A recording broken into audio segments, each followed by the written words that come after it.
Good morning, everyone, and welcome. Hey, how are you? Good morning, Victor. How are you doing I am today? well. You got your green on today. Yes, I was going to say St. Patrick Day. You always talk about you like St. Patrick, but Yeah, that it's was in not that. March. Ah, Good morning, everyone, and welcome. Thank you for joining us again.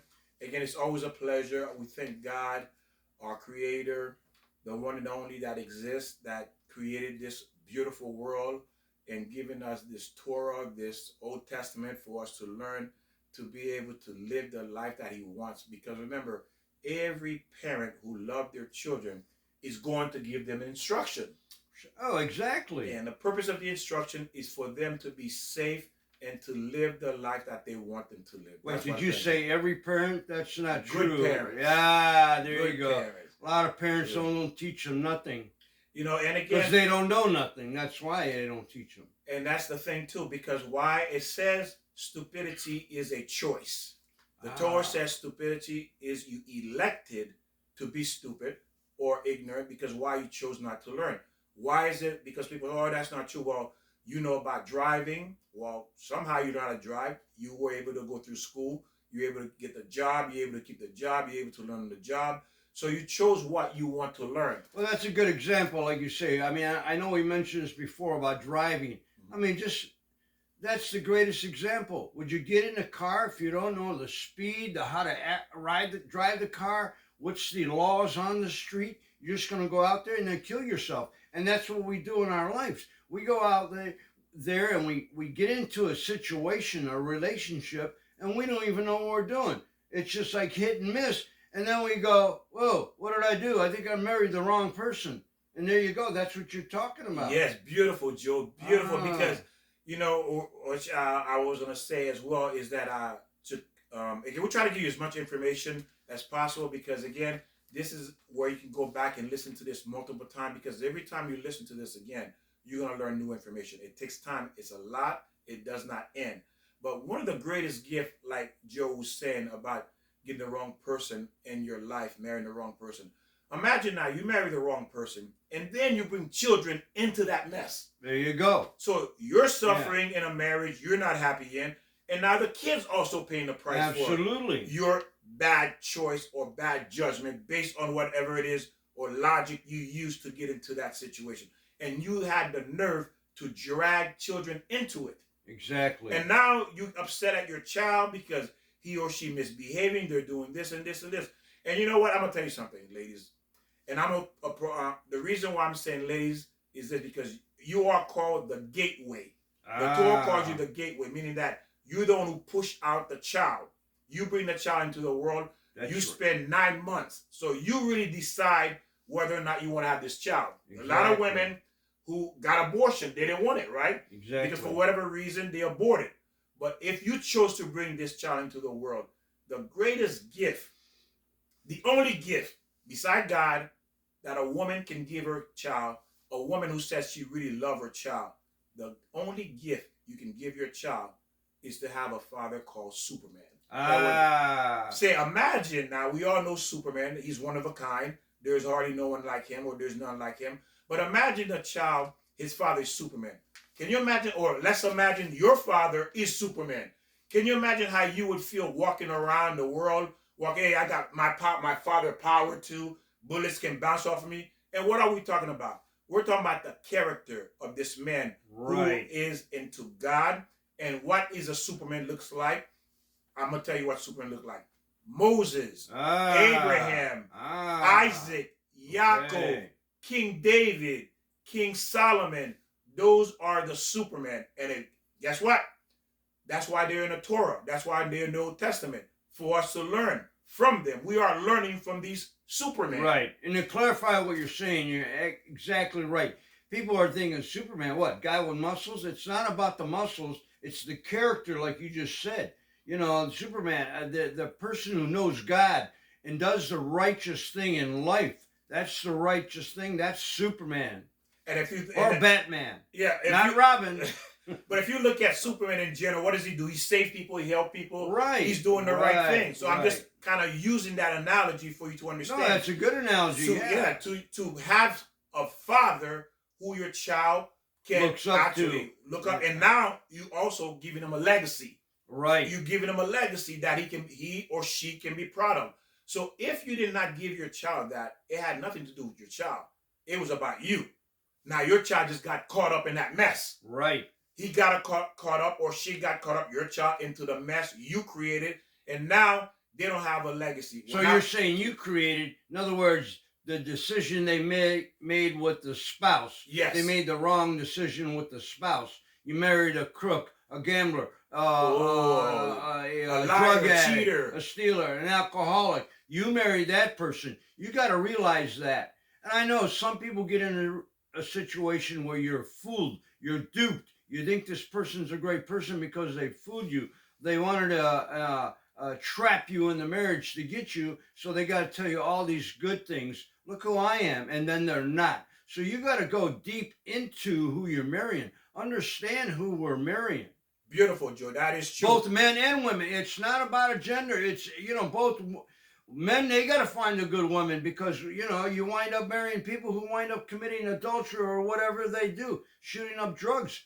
We got to find the person who we're going to marry, the right character. And I did this experiment, again, think about what I'm going to say too. I want you now, again, back then it was, the marriage was more successful because men were more, it wasn't that there was love in the marriage. If you look at your grandparents or your parents, it was because obligations. So they hang in there for the most part. Right. Not that it was right or any better. I mean, behind, they say closed doors, you don't know what's going on. Yes, but they had obligation. They understand their obligation. Right. That they brought the kids, so they have to do their part. But again, I did this experiment as well in the classroom, and I had asked students, out of 30 students, how many of you are proud of your father? And I'm going to tell you, only one student raised her hand that was proud of her father. Right. You see? So again, there's many reasons. A child knows when they have a good father. Right. Every child does that. Not that we have to go into it now, but did you ask her, that one person, what was the example? Why did she feel? And then did you ask the other children in the class, why didn't they feel that their father was? I didn't go any further because it was more, it just to do a general census to get a feel for it. They know, but again, to bring it up, but there have been students who have told me, hey, my father's garbage. Right. And I had a student that told me, hey, my father's a piece of garbage. My mother always saying this and this, and he is. And one of them students told me, Mr. Payne, my father's really stupid. He's real stupid. Well, what are they reflecting on there? Like the child who saw the father being great, she saw the father being respectful to the mother, doing the obligations. And what about the other children, like you just said, who thought the father was stupid? He was probably beating or drinking. He wasn't doing his obligation. So we have to go deeper, not just because. I cannot assume. I'm not assuming. Well, no, I'm only saying what the student said. Right. No, I'm not assuming. It's fact. It's fact. Why would you not appreciate your father? Because if he's beating his wife and not doing the obligation, it's not assuming. It's black and white. It's all over the world. When you're abusing someone, then the child's going to see that. And that's what's happening. We're married. We're getting in a relationship where the parents are being abusive to each other. The children learn that. And then that's there's all kind of abuse too, and you're right. Well, exactly. There's mental, there's physical, there's emotion. You're exactly right. And on top of that, a lot of marriage people become roommates. One is in one room and the other in the other room. Right. They're there, and then of course they're making excuses. Again, what you do, you actually ruining that child, because that child now say, hey, I don't want to get married. My father in one room, my mother in one room. I don't see them hugging. I don't see them kissing. I don't see them doing anything that shows now, love. out of respect to that, though, there are people that have to live in other rooms because of different reasons. Don't think across the board, just because they're in different rooms, Victor, that means they're not having a loving relationship. It could be snoring. It could be waking up 6 o'clock or early in the morning. There's a lot of relationships where people can't live in the same. That is true too. That doesn't mean they're not loving and having sex. Like I said, I don't know where this is all. These are just assuming because the kid knows. So we're saying things that could be. It doesn't say that is it. And you yourself, if you in it, you know what it is. Exactly. So we're just pointing out different options, different reasons, different possibility Not that is it. But you have to but clarify, because there are people out there who live in different rooms, and then all of a sudden they're taking offensive to what you're saying. So we have to clarify. There are people who live in different rooms for whatever reason, and that's fine. They If you will have not- an issue, it's okay. It doesn't say in a, well, I don't know what it says in the Torah or even the Bible that you have to sleep together. It's like you got to deal with the situation. And the Torah says you have to sleep together. Of course. Unless again, you're sick or there's a problem. You can't sleep together. Even if the Torah says that, you can't sleep together if somebody's snoring out of their mind here and you can't go to, you got to have respect. So if the Bible says that or the Torah says that, there's an issue that's not right. Maybe back then they didn't realize that people have snoring situations. But what is that called when you have a snoring? I can't remember. There's a condition. It's called something, you know. But Victor, okay, right. There are some people, and I'm saying to you, don't worry about if you live in different rooms. You're not being punished by God. You have to do what you have to do to be the perfect person that you are, and your spouse and your family. Now, even though Joe said that, there are things I must correct. Is this the Torah says it doesn't change, whatever it says doesn't change, but it does say there are exceptions, and there are exceptions for medical reasons, whatever the case may be. That's why I just want to clarify. Well, I didn't give you a chance to finish. I was trying to get to it. Well, So I know, but because I know you weren't going to say that. No, I was going to clarify. Okay, were you? Okay. Yeah. So again, I do understand that. Again, Okay. you're always ahead of me. That's the thing. There you go. You're always Okay. ahead of me, Okay. and that's fine. No, Well, that's I got to good. make sure so people will turn it off. If you say something, they'll turn it off. So Well, you gotta, again, when you're talking about it, you got to clarify it from the beginning, because if you people give me don't- time, they'll get it. Okay, give Victor time here. Yeah, Okay, they'll get it. okay, So- go Victor. So again, the point I'm saying is that I'm giving you as much information so you can make a decision because you know where you are. Right. The kids know where you are. So I'm giving you the option of telling you what it says and how you would handle this. What are the options, the possibilities, and how to move forward to make sure it's not destroyed.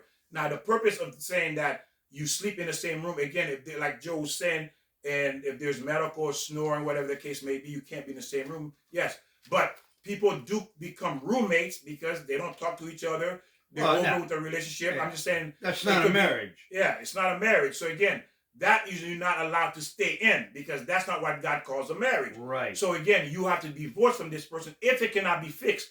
If it cannot be repaired, then yet you are. It's called a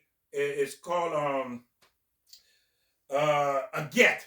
A get is a divorce. Yeah, a get is a terminology used in the Jewish world for a man or a woman to divorce each other. It's called a get. So God give permission to divorce if the situation cannot be mended, cannot be repaired. Okay, for whatever the reason is. We're throwing things out there because I've heard these things and see from other people that these are what the living situation are, from a lot of divorcee people who told me how they were living. So I'm throwing things that they said and they live. And so those of you who may be in it, or if it does come across, you yourself know how to handle it. Right. We're not advocating divorce, but it is right. Mhm. Just common sense or just whatever. You can't be in a relationship where it's abusive and then the kids see that, especially if you have kids. But even if there's not kids in there, you can't stay in a relationship where you're not happy. Because, yes, And, Joe's and a right. lot of people do. We, like you say, we come across people, oh, I'm in a situation, and they, for whatever reason, you don't want to, maybe you're insecure. You don't have a job. Your spouse is making the money. Now, if you divorce, what are you going to do? Live in a car, live in a shack, live in a, so you worry, so you stay in a relationship because you're afraid of the uncertainty if you get divorced. And you can't do that. If you're unhappy, you got to move out. And I respect a lot of parents who have children and they want to keep the marriage going because of the children. But if it's not a happy marriage, the children are going to absorb that and they're going to live in the same kind of chaos that you're living in. So you got to understand what you're doing in life. And Joe, again, as usual, Joe always ahead, and which is beautiful. And what he says is true. That's why if you look at the Jewish world, a get is giving to the person if their marriage is not going and they're not happy. You have to get out of it. I know in other religious belief, other religion, they say, oh, you cannot divorce. That is not true. Go to the Jewish community. Everyone will tell you, yes, we are permitted to divorce if we're not happy. So again, we've been misinformed in a lot of areas, and because that misinformed, we are suffering, and we bring a curse upon our children. Yeah. Because our children see, hey, this is horrible. I don't ever want to see marriage. Yeah, any religion or entity that says, "Oh yeah, your marriage is chaos, but don't get divorced, stay in it." Who would say that? That doesn't make any sense whatsoever. Say it again. Ah, say it again. Say it again. Right. Why stay in a relationship? Okay, let me go with uncertainty. Are we No, done? go ahead. How do you deal with uncertainty? Deal with them. You got to accept the reality that you're in. Uncertainties. I'm going to tell you a little story, Victor. Can I tell a story? Go ahead. I think I mentioned this before. Okay, I was very young, maybe 18, 19 years old, and I was excited about this date I was going on. Man, I was going to go to the park. I had the basket. I had the wine or whatever I had. You know, it was going to be a beautiful day, laying on a blanket. It was going to be perfect. So I got in my car, went to pick up my date. We're going to the park it was, you know. And then it started to rain. And I'm thinking, whoa, I hope this stops. So now it's raining. And now we're in the park. And I'm upset. And my date says, Joe, why are you so upset? She said, we're together. Man, that blew my mind. I go, wow. I mean, right now, and you know how much impact that made to me because I'm talking like 60 years ago. So that impact, and I think it was Jean. Jean, thank you. But she said to me, Hi, Jean. I mean, it was raining. I mean, raining day. I was crying. I couldn't put out my blanket and, but we were in the car for about 2-3 hours and just the relationship of talking and communicating. I'm thinking, what the heck? So whatever life throws at you, like that saying, Victor, if you get lemons, life throws lemons at you, make lemonade. Deal with the situation. You can't deal with uncertainties, but you can deal with your feelings. That's a Stoic, I think I read. A lot of this, this information isn't coming out of my brain. I've read all it. Like Victor said, we're parrots. We're talking, so I don't want to be, what's that called when you write something that somebody else says? Plagiarizing? Yeah, I don't want to plagiarize. Yeah, yeah. I'm just telling you what I've learned in my lifetime. And that thing about that rainy day, I don't know if you can understand what I was saying, comprehend what I was saying, but I'm sure a lot of people out there.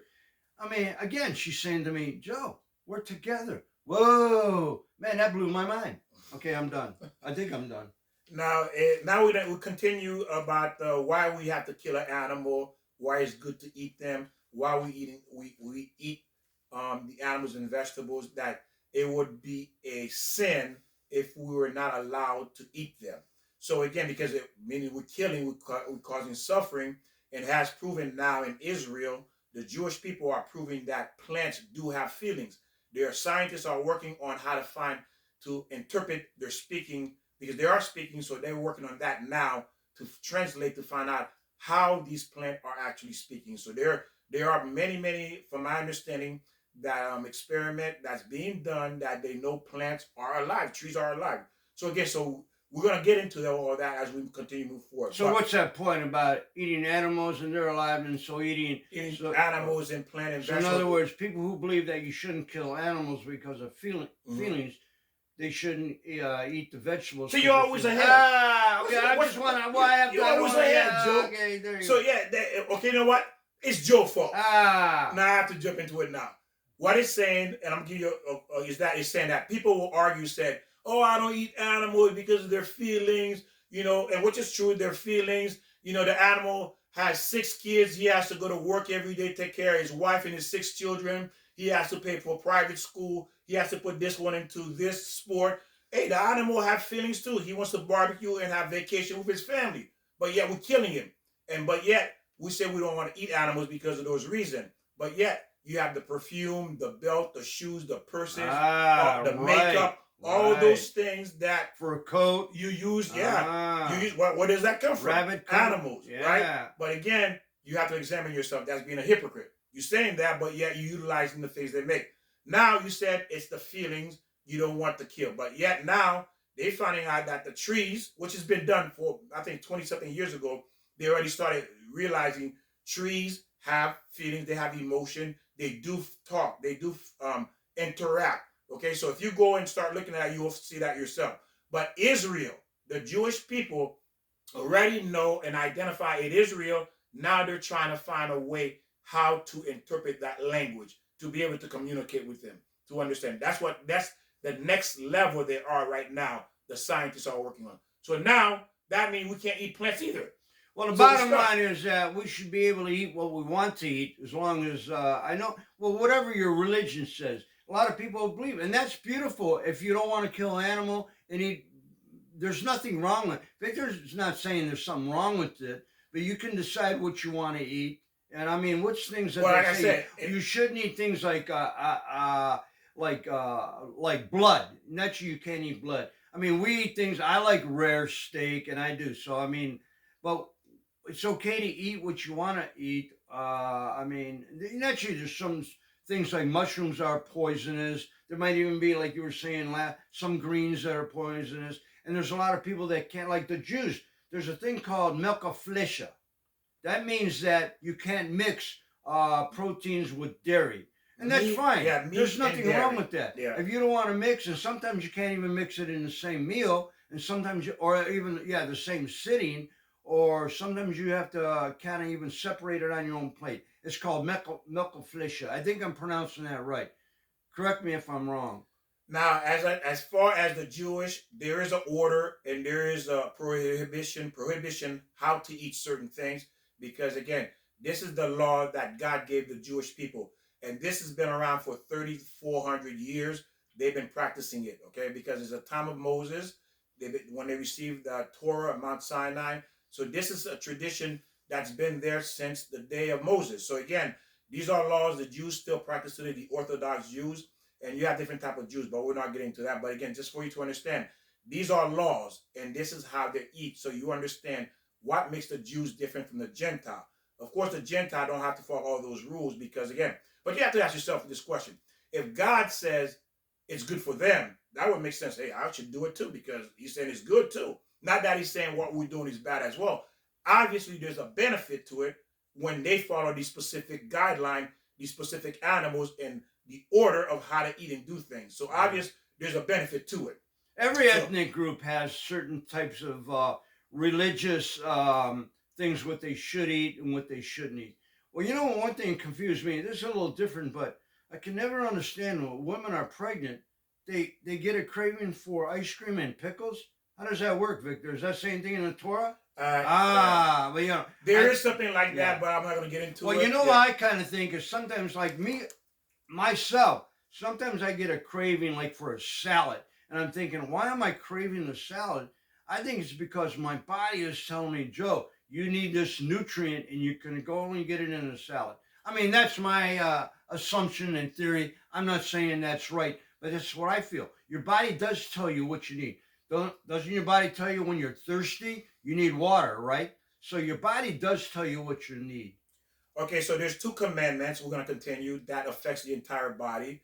Every other commandment only affect a specific part of the body, but these two, what we're saying, affects the entire body. If you violate it, the whole body's been affected, which is the eating, which is called the time of war, and intimacy.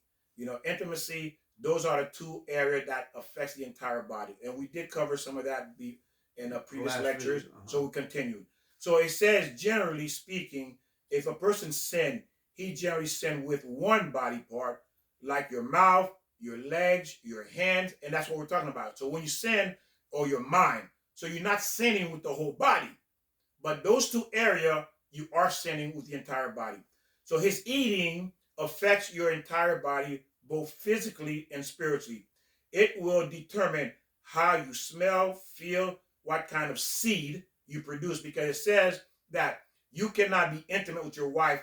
You have to give 4 to 6 hour waiting period after you eat, before you go be intimate with your wife, because it's a time of war. Your body's fighting, breaking down the food, going through all these transformation, and heat is being created as well. And when that happens, your sperm, the egg of the male, becomes deformed.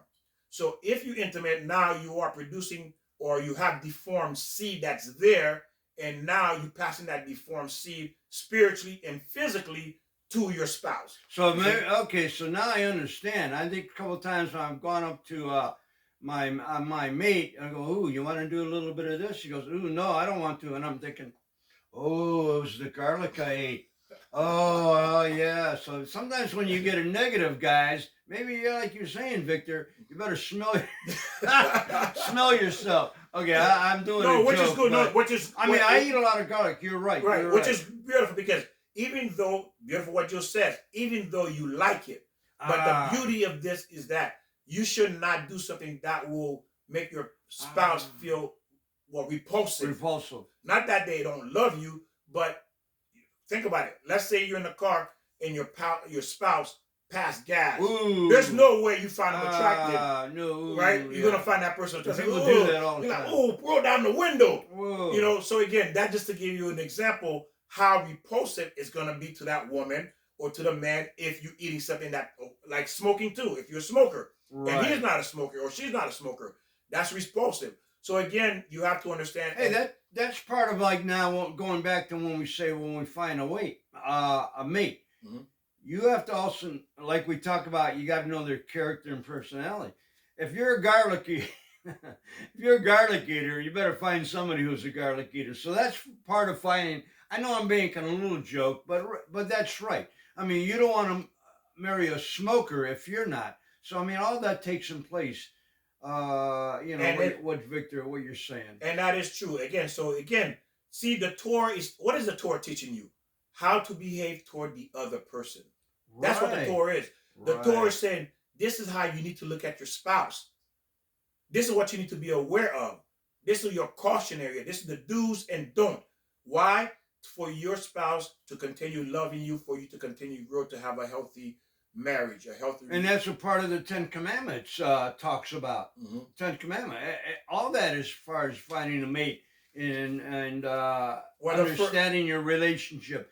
The Ten Commandments is part of that. Yeah, the Ten Commandments, the first 5 is between man to God. And the other 5 is from man to man. Right. It said, don't steal, don't lie, don't cheat. Right. That's and why man to man. Right. Even finding a spouse as far as do not steal. Then you say sometimes we can steal somebody's mind. Yes. Or, or somebody's spouse. Right. And that's steal. Commit adultery. Well, right. You know, commit adultery, stealing somebody else's Well, that's a given. But like, don't steal. We realize, we think of that stealing somebody else, but you can steal from your own spouse, and that's mentally, physically, well, in many that areas. Is true. Yes, that is correct. That the Torah says that yes, what kills a lot of marriage too is 2 things: self-control, and not having self-control, and you become you're taking it for granted. You're taking that person for granted. Oh, it's okay. She know I love her, but you haven't told her you love her 30 years.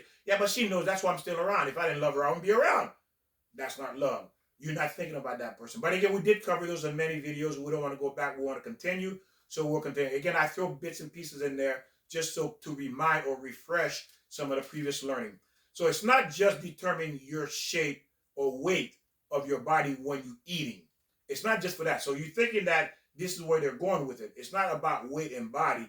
It has to do a lot more than that. You know what we're talking about. So hence, the reason is that you are what you eat. True. I agree with that. It affects your character traits, how you behave. You say, well, how does eating affect my character traits? Well, in the Torah, for the Jewish, if they eat the wrong thing, it alters their soul. It blocks their soul from receiving God.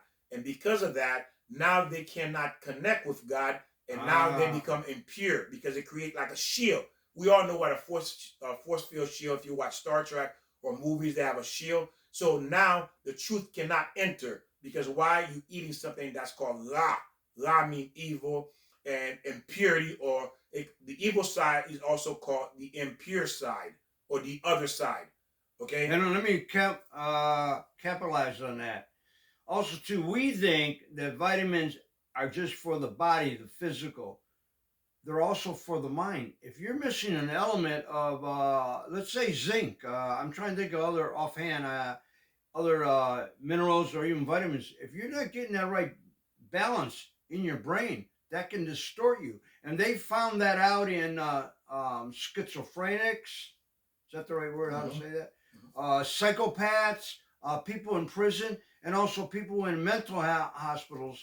they found that because they're not getting the right diet, that disturbs their brain and the balance of it. So vitamins and minerals and nutrition isn't just for the body. It's not just for the muscle of your arm here. Well, your brain is a muscle, isn't it? Is your brain called a muscle? I know your heart's called a muscle. But but your brain needs all these nutrients in a fine balance. And that's what you got to get out of your food. You got to get a variety. If you're eating one just type of food, you're destroying your body and mind. You got to get a variety of things, and that's across the board. And even if you're a vegetarian, you still can get all the nutrients through certain foods. Again, you got to get a variety. And even if you're carnivores, you can get all the nutrients, but you got to make sure that you are getting all those through different foods. And it is said that the time of eating is the hour of war. Some people have malabsorption. Some people are incapable of absorbing certain type of food. So again, so now I remember meeting this young woman, and her friend was telling me that when she eat, she can't actually uh, Digest. defecate. Oh, okay, okay. So she literally has to go to the hospital and for them to pump her out every Right. couple of days. I'm like, whoa, I've never heard that before. Now imagine you had that issue, that you have to go to the hospital every couple of days when you eat. You have to go to the hospital for them to remove that out of you. So again, I can't even begin to imagine. I'm not gonna say I can because I just cannot. So again, to know something, you have to go through it to understand it. But again, this is something it's just beyond my understanding. Because why? We literally take a lot of stuff for granted because we expect it, to be there because it's there or it's not a big deal. And guess what? Because we, like we do, take going to the bathroom, eating for granted, the same way we take our spouse for granted. We don't see that. You see how easy that we become compliant to just thinking, hey, it's supposed to be it. That's the way it is. Exactly. It's not a big deal. I don't have to cherish this. Wrong. Every breath, every day, you have to cherish. And I know it's not easy. I'm not going to say it's easy. I never said things are easy because why? Everybody have their own burden they have to carry. We all got into a situation, some more than others, which is true. There are people who have greater burden than other people. So again, be careful when you're speaking to someone about their burden because believe me, if you had it, you wouldn't have been able to do it. Right. You're Right. speaking, it's like a rich person say, oh, you poor because this and this. Well, if you flip the table, I guarantee they'll probably commit suicide. That rich person would commit suicide. Why? They want to be able to handle what that poor person going through. So be careful. Okay. But that's true. But don't forget, God has given us every what's the word? Working tool. Let me use it that way. To whatever your problem is, you can overcome it and you can work with it. Whatever it is, like this woman, say that Victor was mentioning, that could have been genetic, and that's very hard to fix herself. But probably in her situation, like I don't know,